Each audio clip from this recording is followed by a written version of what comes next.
Then we talk about the gravitation. अब gravitation में sir, in the fourth and laws of motion, the last year law of conservation of momentum was there, but in this year NCERT is not there. अरे ठीक है, कोई बात नहीं, लेकिन ऐसा थोड़ी है कि पूछा ही नहीं जा सकता।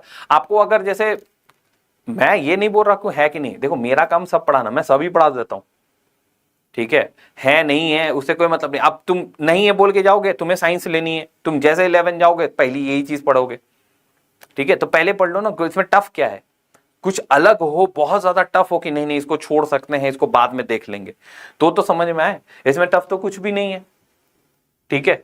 तो ये क्योंकि इस पूरे YouTube चैनल पे ये हो चुकी है, इसीलिए मैं बात कर रहा हूं इनकी। Law of conservation of momentum से बहुत अच्छे क्वेश्चंस आते हैं आपके, गन्स और बुलेट के ऊपर क्वेश्चन आते हैं, ठीक है, कैनन के ऊपर क्वेश्चंस आएंगे आपके, अच्छे खासे क्वेश्चंस आते हैं, ठीक है।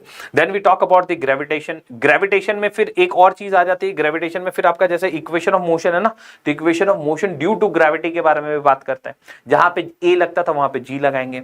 फिर आपको कॉन्सेप्ट आ जाती है यूनिवर्सल लॉ ऑफ ग्रेविटेशन, किसने दिया, क्या होता है, स्टेटमेंट क्या है, फॉर्मूला क्या है, ठीक है। अभी तो बच्चों को तो यही क्लियर नहीं होता कि जो आपका ग्रेविटेशन फोर्स है और एक्सेलरेशन ड्यू टू ग्रेविटी है वो दोनों सेम है, सबको लगता है ये कि दोनों सेम ही है ना, ग्रेविटेशनल फोर्स और एक्सेलरेशन ड्यू टू ग्रेविटी दोनों के दोनों सेम है, ठीक है। यहां पे कंफ्यूजन कहा जाता है, ठीक है। अच्छा, फिर अगर कोई आपसे पूछ ले कि एक्सेलरेशन ड्यू टू ग्रेविटी का फॉर्मूला बता दो, तो सब उठ के बोल देते 9.8 मीटर पर सेकंड स्क्वायर, वो वैल्यू है उसकी, फॉर्मूला क्या है उसका, फिर वो भूल जाओगे कि जी का जो वैल्यू होता है that is capital G, gravitational constant, बड़ा वाला mass divided by R square, ये फॉर्मूला होती है, ये भूल जाओगे। आपको सिर्फ अगर आपसे पूछा जाए कि फॉर्मूला बता दो तो 9.8 ही याद आएगा आपको, ठीक है। अच्छा, वो भी सारी चीजें हैं। फिर आप ये भी भूल जाते हो कि 9.8 पूरे अर्थ में फिक्स नहीं है, ये सारी कॉन्सेप्ट्स है जो आपको लिखाए गए हैं, लेकिन आप भूल जाओगे कि जो पूरा 9.8 है वो अर्थ के लिए फिक्स नहीं है, ठीक है। पूरे अर्थ में भी 9.8 वेरी करता है, वो बढ़ता भी है घटता भी है, ठीक है। अब उसी के रिलेशन में अगर जैसे फॉर्मूला अभी मैंने बताया था G is equal to gravitational constant bigger mass by R square, यहां पे देखोगे तो जो एक्सेलरेशन ड्यू टू ग्रेविटी है वो इनवर्सली प्रोपोर्शनल है तो डिस्टेंस स्क्वायर के। समझ में आया कि अगर डिस्टेंस बढ़ रहा है, ठीक है, तो ग्रेविटेशन घटेगी। बस यही सारी चीजें हैं, है ना, छोटी छोटी बातें हैं जो आप लोग भूल जाओगे।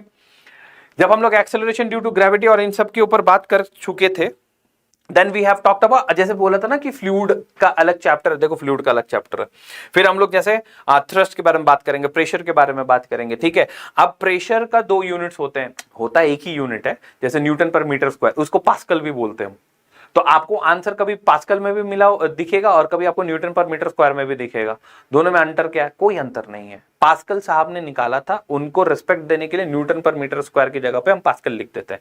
फिर पास्कल जब लिखोगे तो उसका कन्वर्जन भी आपको याद रखना चाहिए, ठीक है। अब जैसे 1 एटीएम के बारे में पढ़ोगे आप, एटमॉस्फेरिक प्रेशर, 1 एटीएम ऐसा यूनिट नहीं है, वो एक ऐसा यूनिट है जो एटमॉस्फेयर का प्रेशर बता रहा है, बस उसे हमको ऐसा यूनिट में कन्वर्ट करना है तो वो कितना हो जाता है 1.01325, ये वैल्यू याद रखनी पड़ेगी 10 टू द पावर 5 पास्कल, ठीक है। आपके बुक में सिर्फ 1 × 10 टू द पावर 5 पास्कल दी हुई है, 11 में पूरा याद रखना पड़ेगा, ठीक है। तो ये वैल्यूज आपको पता होनी चाहिए जैसे काम कर रहे हैं, ठीक है।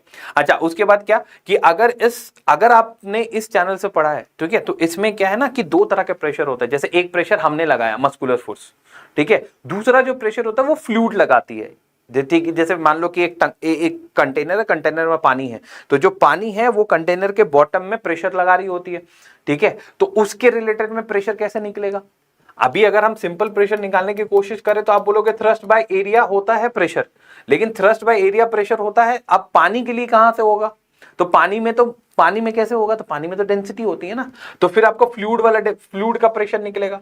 तो इसी फॉर्मूला से आपको ρGH के बारे में पता चलेगा, ठीक है। अभी ρGH क्या होती है समझ में आया? फिर आपको सबसे बड़ा प्रॉब्लम की जो बायंसी होती है, ठीक है, आपका बायंसी, उसके बाद आपका बायंट फोर्स के बारे में बताया जाएगा, कॉन्सेप्ट क्या है उसका। Then we have Archimedes principle. फिर आपके इसमें 2-3 बेसिक क्वेश्चन आ जाता है। अच्छा ठीक है, एक बात बताओ कि मुझे ये समझ में आया कि बॉडी तैरती कैसे है, ठीक है, वो समझ में आ गया, लेकिन इतनी बड़ी बड़ी जो शिप्स हैं वो फिर कैसे फ्लोट करती हैं? पानी तो इतना डिस्प्लेस नहीं होता, उसके क्वेश्चंस फिर आपको आएंगे, ठीक है। तो ये सारी चीजें याद होनी चाहिए। ठीक। और ऑब्वियसली जब आपका ये सब कुछ हो जाएगा तो फिर आपका आएगा जो इक्वेशन ऑफ मोशन है ड्यू टू ग्रेविटी। ठीक है, जहां पे ए लिखी हुई थी वहां पे आपको जी फिट कर देनी है, तभी जाके आप आंसर लिख पाओगे।